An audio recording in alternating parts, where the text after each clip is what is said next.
오늘 본문을 보면 안식일날 회당에 손 마른 사람이 있다고 기록을 합니다.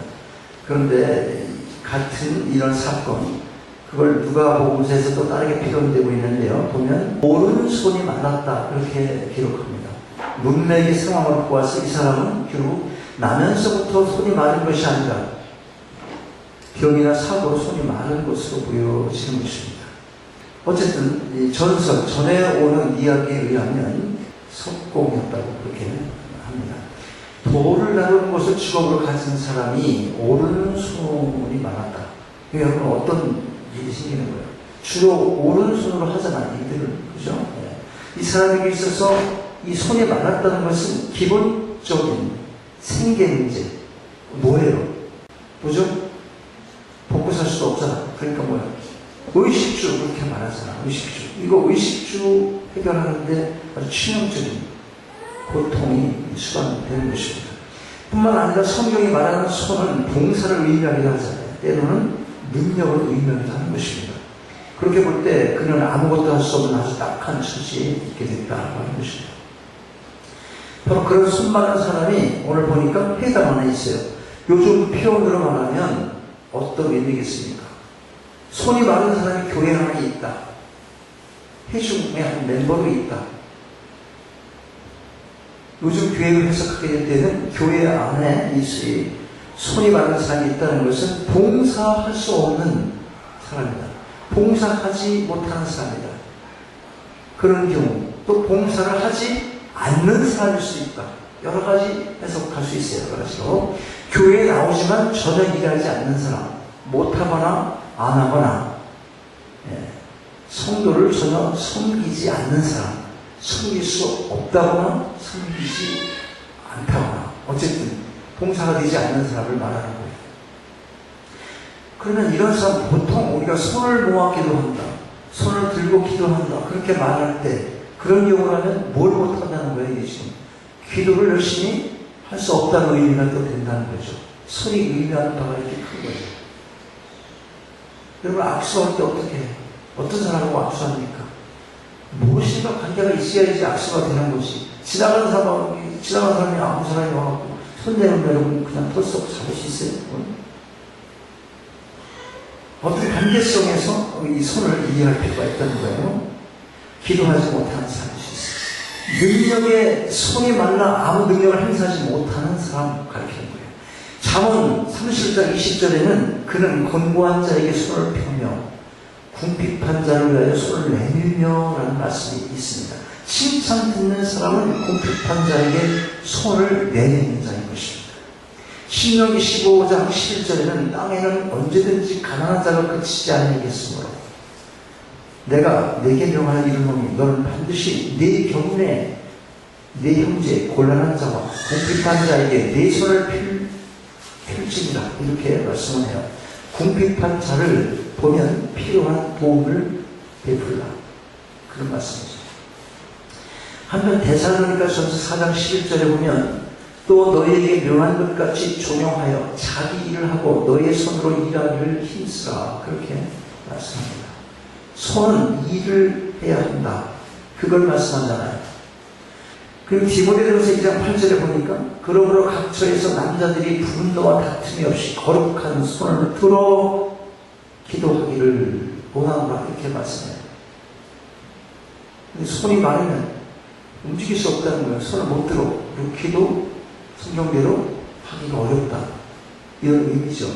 그냥 마음으로 하면 되는 거 아니에요? 뭐 그럴 수 있어요. 근데 지금 이 본문의 해석은 그렇게 가는 게 아니고 그걸 의미하고 있다는 거예요. 손이 말랐다는 의미가 봉사 못하고 섬기지 못하고 안 하거나 못하거나 자주한 베풀어지는 삶이 나타나지 않는다. 그걸 지금 말씀하고 있는 겁니다. 손을 드는 것은 기도하는 거예요. 손을 드는 것은 분노와 다툼이 없어지는 거예요. 손 들었다. 그래 내가 손 들었다. 무슨 얘기예요 지금? 이제 그만해. 그래 미안하다. 내가 졌다. 그런 얘기잖아요. 손이 마른 것, 기도가 멈춘 것. 손이 마른 것, 봉사가 멈춘 것. 기도하는 손은 가장 아름다운 손이에요. 손이 마른 자의 손은 보기도 흉하잖아. 싫지. 뼈만 나와봐야 보기도 흉합니다. 일하고 섬기지 못할 뿐만 아니라 흉에서 보기도 싫게 되는 게 마른 손이에요. 실제적으로. 여러분 손 어때요? 네, 손. 나쁜 일도 할 수 있고 좋은 일도 할 수 있는 게 손입니다. 아담과 하와는 손으로 무슨 짓 했어요? 선악과 따먹지 말라는 것 따먹었어요. 그러나 십자가에 못 박히신 예수 그리스도의 손은 아담과 하와로부터 내려오는 그 원죄를 사하시고 우리를 구원하신 것입니다. 손이 어떻게 못 박혀 다니셨어요? 여러분, 손으로 해가는 결과에 따라 삶의 질과 무게가 결정되는 거예요. 그리고 중요한 것은 이 세상에는 손이 말라도 예뻐 보이는 사람은 아무도 없다고 하는 거예요. 이 세상에 그 어느 곳에 있어도 손 마른 사람을 예쁘다고 할 사람이 아무것도 없어요. 실제적으로 마른 것도 그렇고 오늘 성경 말씀이 의미하는 그 뜻대로의 삶이 이렇게 부정적으로 볼 때 나타나지 않는 거예요. 그러니 그걸 예쁘다, 참 아름다운 사람이다 그렇게 말할 곳은 어디에도 없다는 거예요. 어디에도. 정가지 않죠. 당연히 정가지 않고 이것이 바로 우리 주님의 관심이고 그래서 고쳐주신 주님의 마음이신 것입니다. 그러므로 주님께서는 손이 말라 내밀 수 없는 사람에게 손을 내밀라고 하세요. 오늘 본문에 나오는 손 마른 사람은 손을 내밀기 싫어서 손을 쓰기 싫어서 움츠리고 있는 사람이 아니에요. 손을 내밀 수가 없는 사람이었어요. 예수님께서 손을 내밀라고 하셨을 때에 내가 손을 내밀기 싫어서 이러고 있는 줄 아세요 지금? 이라고 말할 수 있어요. 아마 모든 사람들이 그렇게 말할 수 있을 겁니다. 목사님 내가 성한데도 일 안 하고 있는 줄 아세요? 그렇게 말하고 싶은 사람이 있을 수 있다는 거죠. 실제 아파하고 못할 수 있잖아요. 그래서 내가 아까 뭐라고 했어? 안 하는 사람이나 못하는 사람이나 결과적으로 볼 때는 지금 손이 말라 있다는 것만 지적하고 있는 거예요. 그런 사람이 어떻게 해야 되느냐? 그런 사람. 그렇게 말할 수도 있지만 이 사람은 그런 걸 하지 않았다는 거예요. 그리고 손을 내밀었다는 거죠. 손을 내밀었다는 거예요. 손을 내밀면 자기가 봉사할 수 있겠다는 거죠. 봉사할 마음이 있다는 거 없다는 거예요. 있겠다는 거죠. 그럼 내미는 거예요. 우리가 예수님께서 변화산에서 내려오셨을 때 한 간질병자를 고쳐주신 일을 기억할 수 있어요. 한 간질병 걸린 아이가 물에도 넘어지고 불에도 자빠지고 막 그랬던 사건 있잖아요. 9제자로 고치려고 했지만 결국 고치지 못했어요. 예수님께서 산에서 내려오셨을 때 그 아이의 아버지가 예수께 요청을 하잖아요. 어떻게 얘기하냐면 무엇을 하실 수 있거든 우리를 불쌍히 여기사 도와 주옵소서 하실 수 있거든.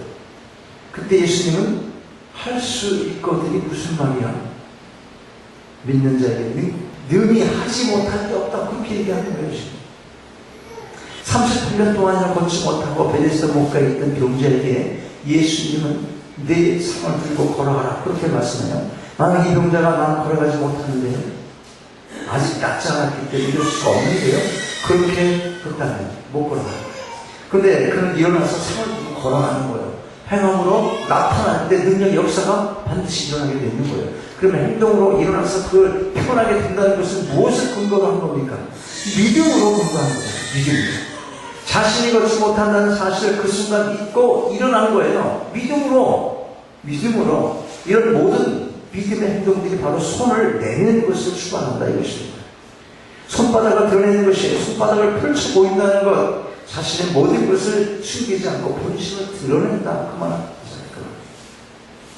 내가 엄청나게 힘들었던 경우도 있잖아요. 여러분 살면서 자신이 그렇게 힘든 경우 자존심 지키다가 어떻게 나중에 그것이 이게 아니네 결국 손 내밀게 되잖아. 손을 내밀어야 돼. 그게 인간이 갖고 있는 진심을 나타나는 표정이라는 말이에요. 표시다. 손 내밀으라 했더니 아무데나 가서 손 내밀고 달라고 그런 얘기하는 게 아니라는 것입니다. 손바닥은요 인간의 심리와 밀접한 관련이 있는 부위죠. 손바닥 마음속이에요. 손바닥 보이는 것은 마음을 열고 있다는 그런 증거잖아요. 그래서요 팔짱 끼고 상대방 얘기 듣는 거 아주 신경을 나는 태도야. 얘기하고 있는데 잠자고 있는 거나 비슷한 거지 뭐. 잠자는 사람 졸리니까 어쩔 수 없이 잠이라도 잔다고 그러는데 멀쩡한 정신으로 팔을 닦고 한번 얘기해봐. 이렇게 회전을 이제 앉아놓고. 그러면 여러분 이야기하고 싶어요? 혹시 따지러 간 사람들이 어떻게 따져? 다 이렇게 따져. 내 마음은 열지 않겠다. 난 네 마음을 후에 파보면 중요한 이 소리죠. 팔짱 끼는 것은요, 본심을 숨기기 위한 자세예요. 손바닥을 숨기고 팔을 양쪽으로 가리키는 거. 앞에 있는 사람에게 큰 벽을 쌓고 있다. 그런 증거예요. 그런 증거. 손바닥을 피는 것은 다 뒤져봐라. 나 다 내놓은 거야. 근데 아니야. 이 소리잖아. 이렇게 포개가지고 이러고 있는 건 나는 내놓고 싶지 않다. 그 말이야. 큰 벽을 쌓는 겁니다. 그만큼 손을 내민다는 것이 중요한 거예요. 혈류증으로 앓던 여인이 완전히 비운 상태에서 예수님을 만나서 치유함을 받아요. 38년 된 병자도 자신의 모든 것을 다 비우고 나서 나음을 받게 되는 것입니다. 히브리서 4장 13절에는 우리의 결산을 받으실 이의 눈앞에 만물이 벌거벗은 것 같이 드러나리라. 그렇게 말씀해요. 하나님 앞에서 우리가 완전히 드러나게 될 것입니다. 감춘다고 없어지는 것이 아니에요. 모든 것을 드러내 보이셔야 되는 것입니다. 완전히 항복해야 되는 거예요. 그러면 주님께서 채우시고 치유해 주실 것입니다. 여러분 마음에 상처 혹시 있으세요? 몸이 불편해서 고통 있으십니까? 손 들고 주 앞에 나오십시오. 그리고 해야 될 게 있어요. 해결해야 될 거예요. 항복합니다. 이제 졌습니다. 주님 앞에 내가 뭘 더 내 것을 말하겠습니까? 온전히 주님께 맡기겠습니다. 그렇게 고백하며 주님께 매달리시기 바랍니다. 이제 끝으로 우리가 알 것은 손을 내밀 때에 다른 손과 같이 회복이 된다는 사실이에요. 내밀 때에 회복의 역사가 일어난다는 겁니다. 성경은 다른 손과 같이 되었다 그렇게 기록하잖아요. 다른 손은 무슨 손이었어요? 성한 손이었잖아. 그 손처럼 된다. 언제? 손을 내밀 때. 완전한 회복을 의미하죠. 주님은 우리가 손을 내밀고 완전히 비우고 복종할 때 완전히 치유를 주시는 것입니다.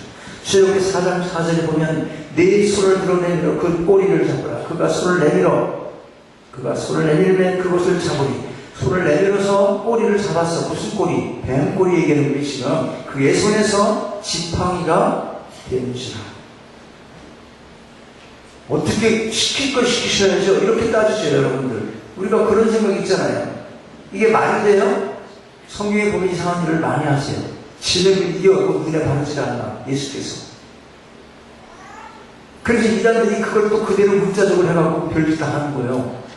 근데 주님께서 역사하신, 주님께서 이루고자 하신 일로 그 방법을 주님께서 선택했다면 뱀이 아니라 그보다 더한 그 무엇도 잡을 수가 있는 거예요.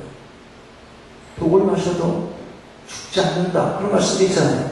언제 그래요? 그 말씀만 그냥 내 상황에 그냥 맞게 막 그렇게 하는 게 아니라 주님께서 지금 그렇게 들어서 사용하시는 도구로 그렇게 결정하셨다면 그게 왜 문제가 되냐 이런 얘기예요. 그리고 그걸 뭐가 필요한 거예요? 그러니까 그렇게 행하려면 뭐가 필요한 거예요? 믿음밖에 필요한 게 없어요. 믿음인 거예요. 뱀꼬리를 잡으니까 지팡이로 비워냈다. 그냥 안 잡고 있는 게 우리가 아닌 말이에요. 그게 말이 됩니까? 그러면서 무식한 것 같은 누가 무식한 거예요?